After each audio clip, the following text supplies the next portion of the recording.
Familiars in Dungeons and Dragons are lame. They just are, and whenever they aren't lame, they're trying to break the exploration pillar of the game by being endless scouts, or the combat pillar of the game by granting endless sources of advantage. And who cares if they die, because you can just summon another one of these meaningless creatures to send in over and over again. But I say no, not anymore. I'm here to show you guys a brand new familiar system that lets you, one, custom build your familiars from scratch to make the kind of familiar that you want, maybe connecting with it in some way. And two, to fix a lot of problems with familiars by introducing a new familiar bonds system. Basically, I've reworked the Find Familiar spell to give you both options upon creating your familiar and options around their death that kind of balance them out. Timeout. This system honestly has a special place in my heart because one of the first people to ever join my Patreon community, Kevin V, first expressed problems that he had with the familiar system. We talked back and forth about a bunch of issues, and I really wanted to solve this problem for not just Kevin, but all people. So I'm making this video to give you an overview of this entire concept that you can take and run with for yourself. But if you want all of that work to be done for you,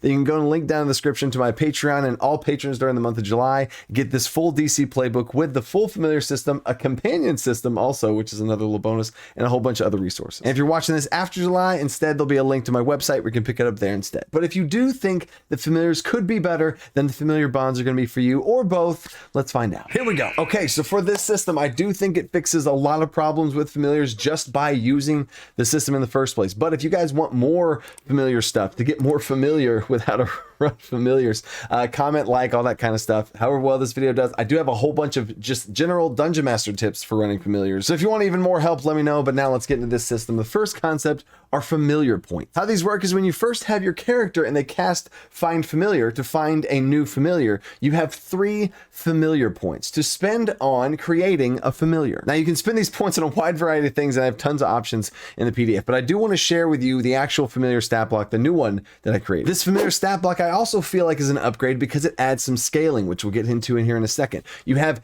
armor class plus your proficiency bonus, and this is your character's proficiency bonus that the familiar would share with you. Its HP also scales with your caster level. Its saves also scale. All of these things scale. And you can also select one of different types of speeds. You have a 40-foot movement speed, which is technically faster than usual, but I feel like that's balanced across these other options because you could choose to have a climbing familiar, or a burrowing familiar, swimming familiar, or of course a flying familiar. But back to familiar points, those also scale and increase with your character's level over time. At levels 5, 9, 13, and 17, your familiar gets another familiar point. And for myself as a dungeon master, whenever I use this system, just like I give my characters bonus level up perks sometimes whenever they do cool and unique things, I have tons of videos on the channel about that already. I do the same thing with their familiars. If they do cool epic stuff with their familiars, I'll award as a reward a familiar point. Big risks they take, awesome moves they do, bonds through roleplay that they create with this familiar, give them points. Now what you can spend these points on is up to you, but I have fully ran with this whole thing and created a system. A quick overview for me to look at here is you can spend points on ability score modifiers, increasing their actual stats,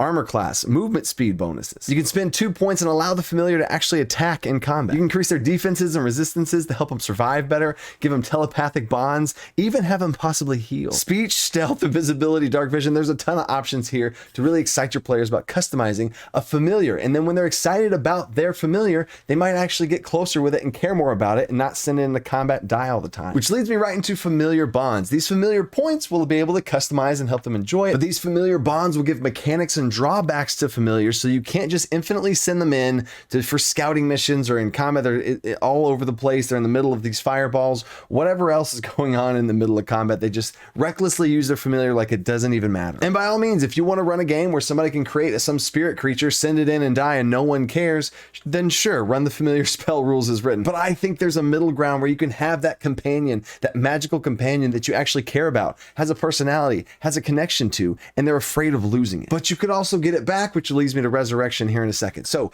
what a familiar bond is some sort of mechanic that gives a drawback to the players if it gets hurt or if it dies. So here's the death excerpt from the new Find Familiar spell.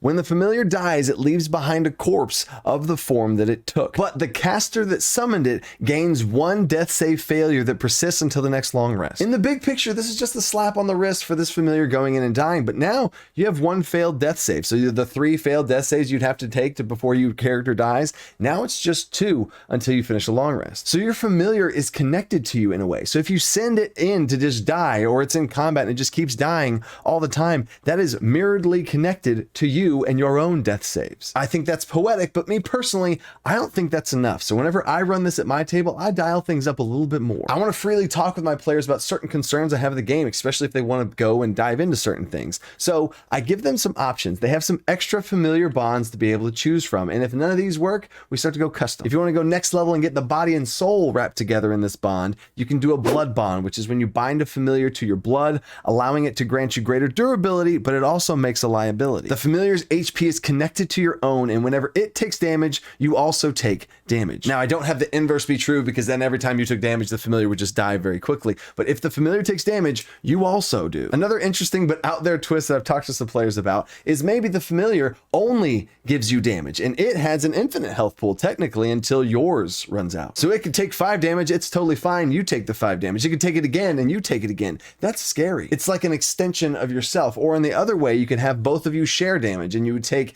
instead of taking 4 damage, you would have it to 2 and you both take 2. I also give them a mind bond option, which they can share further telepathy and intellectual speaking with each other. But if the familiar goes unconscious or dies, they become stunned. They have to make saves every turn, but that's really dangerous. If your familiar dies, you become stunned. That's a little bit scary. They're going to really be concerned and worried about their familiar. There's also a soul bond that deals with exhaustion levels, and a word bond that deals with more so like a warlock pact, where they make deals with their familiars for certain exchanges and work it out with them. But either way, with familiar bonds, your players are going to be mechanically concerned for their own character, and therefore they can extend that through roleplay and stuff as well. But you have to know your players, you have to know yourself and what values you have, and where you put familiars for your game table, and know what you need to put. What kind of mechanical drawbacks do you want to give to familiars? Little slap on the wrist of just 1 death save that could be bad, or a stun. I encourage you to talk to your players about this, and if they're concerned or hesitant or anything, you can award extra familiar points. Maybe you let them have another familiar point and they get to pick an interesting bond. You have to find the right balance between you and your player of what feels right and fair for them to be excited about customizing a familiar and understand the mechanical weight to it. I just love this stuff so much, because then there's resurrection that you can use as another option of how players can or cannot connect with their familiars. Because if a familiar dies, can they just instantly summon the exact same familiar,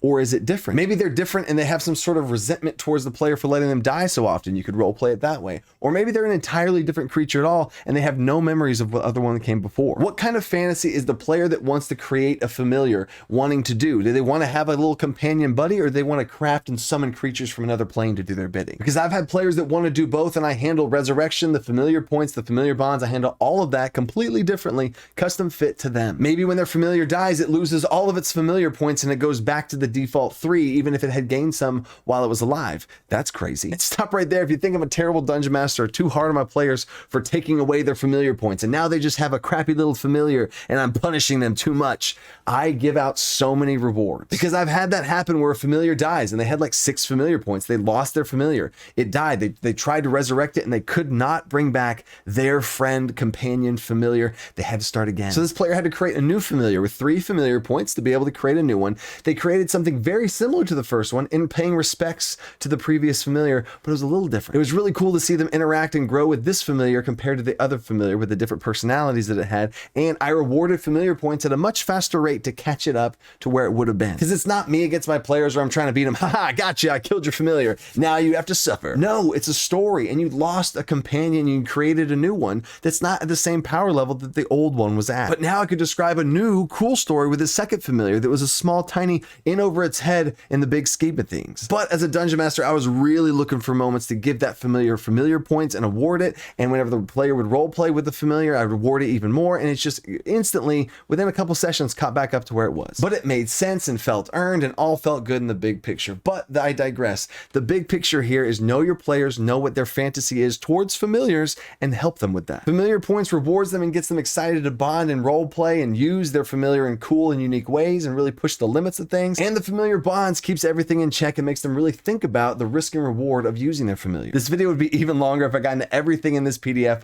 about familiars, the GM tips on how to run them, different advanced systems about when a familiar dies, something cool could happen, like some sort of explosion explosion or spiritual effect, how you could use familiars to reflavor it to actual living companions and use them as a familiar instead. Lots of really cool stuff here, so check out the PDF, link down in the description if you're interested in that, and check out Outcanner's Almanac, because it's crazy to even say this right now, but it's released, it's available, it's online, it's also on my website. The link for that will always be in the description too. And again, this familiar system is a soft place in my heart. Thinking back to Kevin V, one of my old patrons, talking about this system, making notes of like, I really want to do for you guys, the community, my patrons, whoever, I want to be able to help your games and be able to have a spot that you can take a section of your game that you feel is lacking and give you some sort of tools and resources for. Took me a while to do it. There's been a lot on my plate, but this is now, with this new full-time opportunity I have, I want to do that. I want to hear what problems you guys have in your games, and I want to try and help you fix them the best way I can. And it's through your support on my website or on Patreon or whatever that I'm able to have the team and other resources to be able to make and create these things month after month for you guys. And thank you all for that so much. And until next time, stay creative, think outside the box. Peace.